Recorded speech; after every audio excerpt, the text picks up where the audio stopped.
जितने भी देश में प्रचारक हो, आप ये समझो कि आप इस पर ज़्यादा जोर दो और न समझ में आपके आता हो कि हमको क्या बोलना चाहिए, क्या बताना चाहिए, कि जिससे लोगों के भाव बदल जाएं, जिससे लोग समझो कि शाकाहारी नशा मुक्त हो जाएं, जिससे लोग अपराध मुक्त हो जाएं, जिससे लोगों को सुख और शांति मिलने लग जाए, ये चीज़ न समझ में आती हो तो यहीं आ जाओ। कहाँ? उज्जैन आश्रम पर, वहाँ से चल पड़ो और जैसे 12 तारीख को साधना शिविर ख़त्म हो जाएगी तैसे यहाँ ट्रेनिंग शुरू हो जाएगी। किसकी ट्रेनिंग शुरू होगी? ऐसे लोगों की जो वक्ता हो, ऐसे लोग जो लोगों को समझाते हो, दरवाजे दरवाजे बैठ कर के 4-6 आदमियों के बीच में बैठ कर के समझाते हो, प्रचारक हो, ऐसे लोग आ जाओ। और वो भी आ जाएं। कौन? एक होते हैं पढ़े और एक होते हैं कढ़े। तो कढ़े लोग क्या करते हैं? बोल नहीं पाते हैं, वो जगह जगह बैठ कर समझाते हैं और किसी की कोई शंका होती है तो उसका समाधान कर देते हैं, तो उसके आदमी के समझ में आ जाता है। वो ज़्यादा ठोस काम करते हैं, लेकिन ज़रूरत दोनों की रहती है, पढ़े और कढ़े दोनों की रहती है। कैसे? एक सेठ ने फैक्ट्री लगवाया तो फैक्ट्री में इंजीनियरों को बुलाया और नक्शा बनाया उन्होंने और फिर तैयार करा दिया। अब फैक्ट्री जब बनकर तैयार हो गई तो वो चले ही नहीं चले ऐसे, फिर रुक जाए, फिर चले, फिर रुक जाए। अब एक से एक इंजीनियर आए और सब अपनी अकल लगा लिए। निराश होने लगा जब सेठ, कहा भाई अब क्या करें, बहुत पैसा लग गया और लौटने का देखो, वापस आने का पैसा कोई लग नहीं रहा है कि अब व्यवस्था हो जाएगी। बहुत दुखी हुआ। तो एक आदमी ने कहा कि साहब यहाँ एक लोहार रहता है, वो बड़ा अनुभव वाला है, बड़ा दिमागी है, कोई भी चीज़ उसको जब देखता है तब वो ये नहीं देखता कि अच्छा बना है कि खराब बना है कि क्या है, उसको वो ज़रूर देखता है कि यह बना कैसे है और उसको बनाने की कोशिश करता है और बना ले जाता है। तो उसको बुला लिया जाए। तो मैनेजर ने कहा उसको क्या बुलाओगे, बड़े बड़े इंजीनियर हार गए, वो क्या करेगा यहाँ।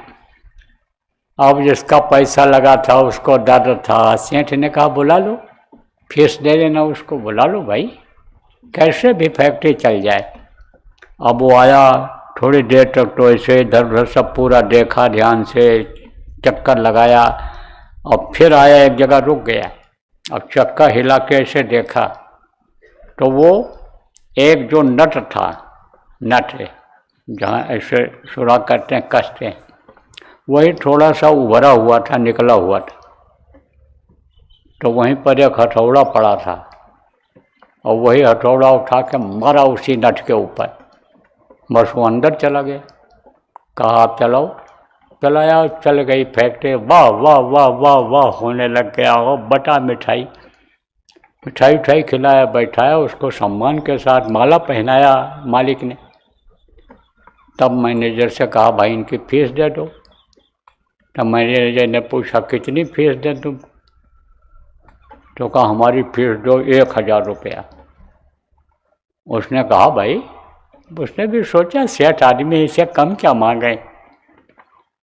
तब मैनेजर ने कहा कि सस्ता ज़माना था, 1000 की बड़ी कीमत होती थी। 1000 जिसके पास रहता था उसको लोग हजारा कहते थे, लाख रुपये होता था उसको लखों कहते थे। तो अब आप ये समझो 1000 की बड़ी कीमत थी। तो कहा एक हथौड़ा मारने का 1000 रुपया तो लेगा? मैनेजर ने कहा जी नहीं, एक हथौड़ा मारने का 1 रुपया और अकल लगाने का 999 रुपया। अनुभव जो हमको हुआ उसका लूँगा पैसा। तो उसको कढ़ा कहते हैं। तो कढ़ा और पढ़ा दोनों की ज़रूरत है। तो कढ़ा लोगों से ज़्यादा काम हो रहा है, भाषणबाजी करने वालों से काम कम हो रहा है। अब भाषण देने वालों की भी ज़रूरत है, क्योंकि मान लो 10 आदमी हैं और 100 आदमियों को समझाना है तो वो कहाँ तक एक दिन में समझा पाएंगे। और 1 घंटे में अगर आप इकट्ठा कर दिया और वो समझा दिया आप पढ़े लिखे लोग, तो उनके समझ में आ जाएगा। तो पढ़े लिखे लोगों की भी ज़रूरत है। दूसरी चीज़ ये है कि युवा पीढ़ी जो है नौजवानों की, ये बिगड़ती चली जा रही, संग दोष लग रहा है इनको।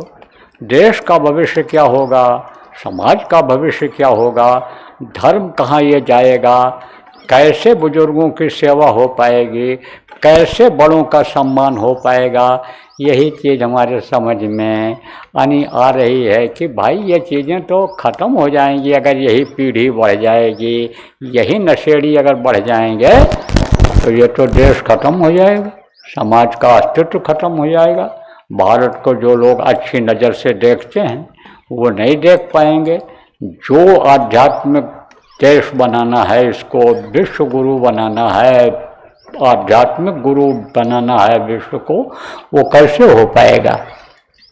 इसलिए कहते हैं कि जैसे हाथी को पकड़ने के लिए हाथी की ज़रूरत होती है, ऐसे युवाओं को मोड़ने के लिए, उनका खान पान चाल चलन सही करने के लिए पढ़े लिखे नौजवानों की ज़रूरत है।